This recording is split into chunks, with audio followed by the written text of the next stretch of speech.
Hi there. So it's still non-fiction November. I did a list of biographies last time, and for my second video in non-fiction November, I was going to do a video of my favourite history books. And while I was gathering them together, I realised that most of them were by the same author. So I thought, well, why don't I make this video about that author? I have 7 of these.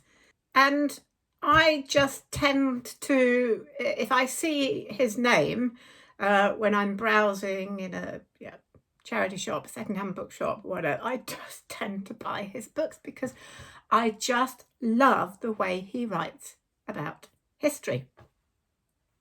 His name is Peter Ackroyd, and he is a prolific writer of British history, London history, biographies, and he also has written some fiction as well.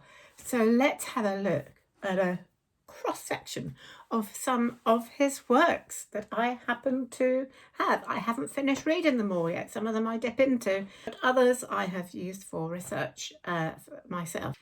First of all, before I get into the books, I just want to really explain why I love Peter Ackroyd's writing so much.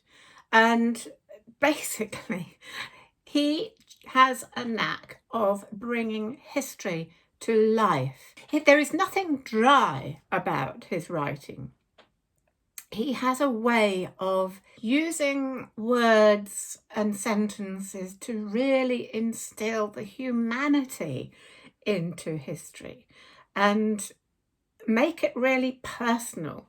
He also has a way when he's talking about particular places, particular things, as I'll talk about in a minute, of kind of personifying them in a very intelligent and clever way, so that you are getting, of course, fully researched facts, but he has a kind of way of instilling it with, for want of a better word, a kind of spiritual nature. And I'm not talking about religion or anything like that, but there is something extra that he puts into his work. That's the only way I can explain it, really.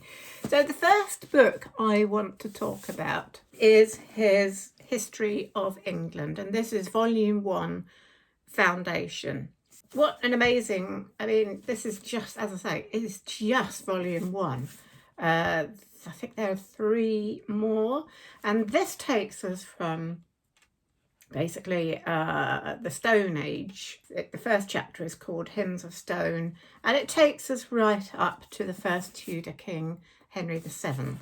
I haven't finished this yet. It's one of those books I'm sort of reading on and off because I'm mainly like to read fiction most of the time, but because I write historical fiction myself, I like to read history books as much as possible, just to constantly remind myself of history. So this is one I'm kind of reading on and off. I just love the way he writes. He just makes history so readable.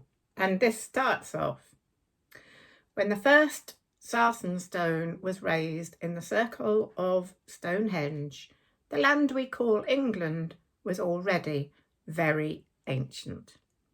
Close to the village of Happisburgh in Norfolk, 78 flint artefacts have recently been found. They were scattered approximately 900,000 years ago. So the long story begins. So I love the way he sees history as a story and really brings it home just how long ago that story began. So if you are interested in the history of England, this and its subsequent volumes, it would be a great one to start with. And also, if you're looking for gifts for historians in your family, then also that would be a great gift as well.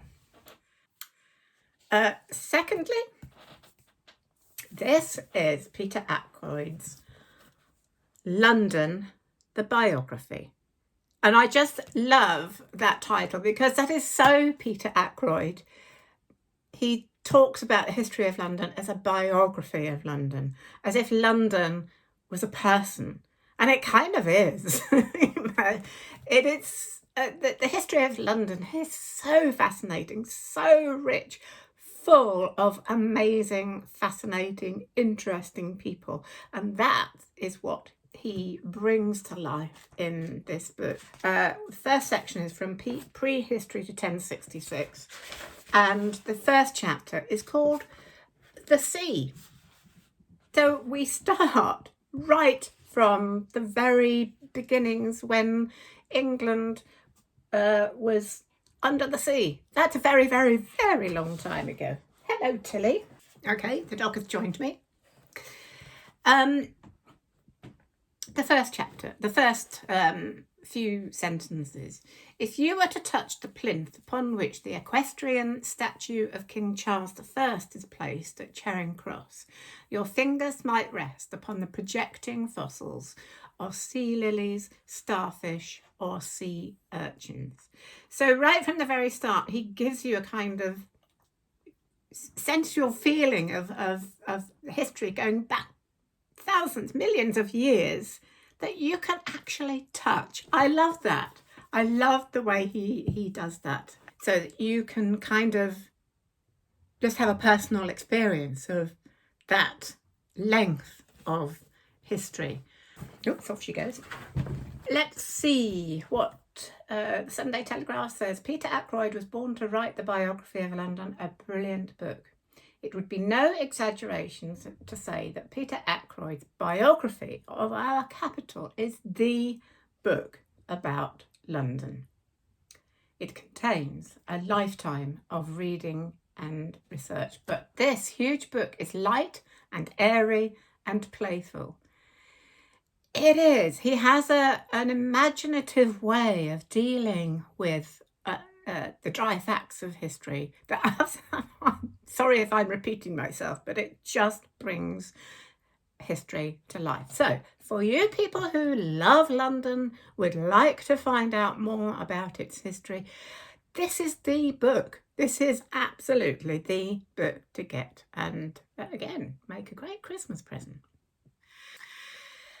Now, in the town where I live, we have I don't want to call it a junk shop. It's a sort of second-hand shop full of lots and lots of bits and pieces, antique, second-hand things, items. It's a huge shop, and they do sell a few second-hand books. Occasionally, they put some of these books outside on the pavement. And I was passing that shop one day, just on my way back from the co-op, and I saw the name Peter Ackroyd. And I stopped, took 3 steps back and picked it up. And it was this. It's called Albion, The Origins of the English Imagination. Isn't that a great title and a great idea for a book? The Origins of the English Imagination. I love that. I just love the idea. Of course, I went straight into the shop and bought it there and then. What is a history of the English imagination? And again, I haven't finished reading this. I'm dipping into it. I'm really enjoying just dipping into it from time to time. So I haven't read it all. The first chapter is called The Tree. I love this. I love his chapter headings. They're always very intriguing. They're always a little sort of different from what you think it's going to be. But he starts out, when William Wordsworth invoked the ghostly language of the ancient earth, he spoke more perhaps than he knew. The mark or symbol of the hawthorn tree is to be found in the runic alphabet of the ancient British tribes, as if the landscape propelled them into speech. The worship of the forest and of forest forms characterised the piety of the Druids, in whose rituals the spirits of the oak, the beech and the hawthorn are honoured. I just want to keep reading, that's the trouble. I just find he just draws you into that. What is this book about? It's kind of very much about what it means to be English. It's about the quality of being English. The front says, highly original and magnificent in scope, Albion, the origins of the English imagination, discovers the roots of English cultural history in the Anglo-Saxon period and traces it through the centuries. So yes, he goes on to the Anglo-Saxon period, of course, Beowulf, the history of storytelling in the Anglo-Saxon culture, and how that Anglo-Saxon kind of tradition is really still with us today, and influence writers like Tolkien, of course, and we still love that kind of world, that Beowulf world of heroes and villains and courage and valor. It's very much part of our long centuries of tradition of storytelling. So fascinating book. I can't wait to read the rest of that. That would be another really great Christmas present, I think, for somebody interested in English culture. Now, next is a book that I have read through and gone through a lot. It's beginning to fall to pieces because I used it as most of my reference for my most recently published novel called Dark River, which is my novel that's set around the history of the Thames River. And I was very much inspired by this book, Peter Ackroyd's Thames Sacred River. And this is his history of the Thames River. I was inspired very much by this book because of his way of instilling that kind of personification into the river, as if it was a person. If you read my novel, you'll see how that has influenced me. But I again, the chapter headings, it's not a sort of chronological history. The chapter headings tend to be more on themes. The spiritual side of the river, so those places such as monasteries and the Knights Templar who have lived by and used the river, the working river, history of all the jobs and industry that have gone on the river, the boatmen, the Victorian boatmen, for example, river law, the workers of the river, the natives, steam and speed, hey-ho, the wind and the rain, the ancient trees, going up the river, gardens of delight. It really is an absolutely fascinating book, and it's enjoyable. As I say, it is not just a history book. It is a fascinating exploration of the uses of the river, the character of the river, both in the city and elsewhere, from its and descriptions of its different areas, from its source, where I've visited a lot of the places on the river because of when I was researching my book. And the source is the source of the River Thames is in a field, and you can't see any water unless there's been a lot of rain. There's a lot of waterlogging. There's just a pile of stones, and then when you walk to the area where it becomes a little bit of water, it's just a tiny stream, and you stand by this and you think, how does this become the great river that you see when you walk along its banks in London? And he really sort of gets into that and the different characteristics of the river as it flows through the different counties and then through London and out to the wide estuary. It really is an amazing book. So again, if you love London, or if you know somebody who loves London or the history of rivers, then that's a great book. Thames Sacred River.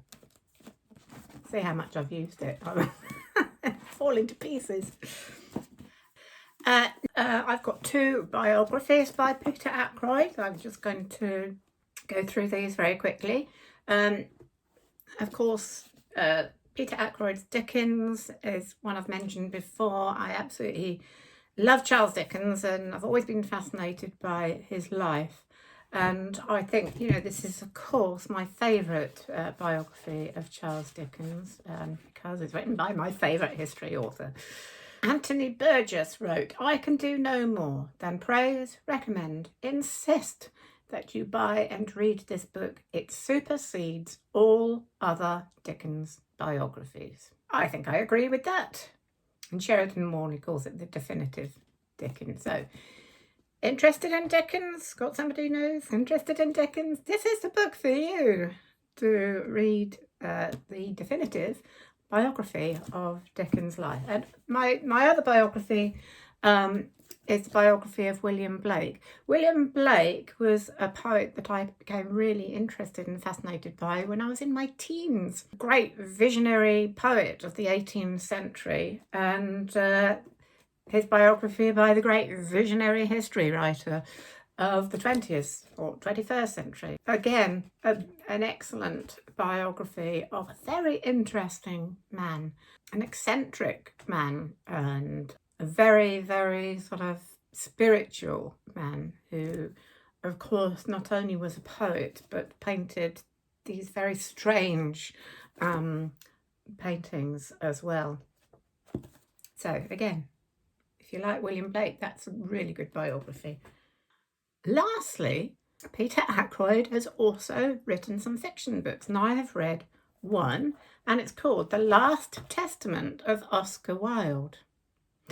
Now, this is a very interesting book. It's basically the imagined memoirs of Oscar Wilde when he was exiled to Paris and sadly spent his last years there in poverty. It's Peter Ackroyd's sort of vision of his life and his memoirs when he's in Paris. And of course, it's fiction, but it's a very, very well researched fiction.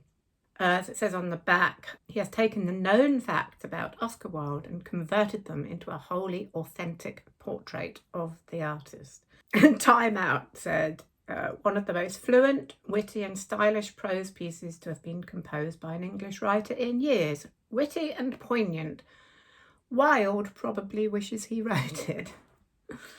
I like that. Now, he's, just to finish off, I'm just looking at Peter Ackroyd's body of work on Wikipedia, and it's huge. He's written a lot more fiction than I thought of. There's The Great Fire of London, House of Dr. Dee, the Clerkenwell Tales, retelling of the Canterbury Tales, lots more.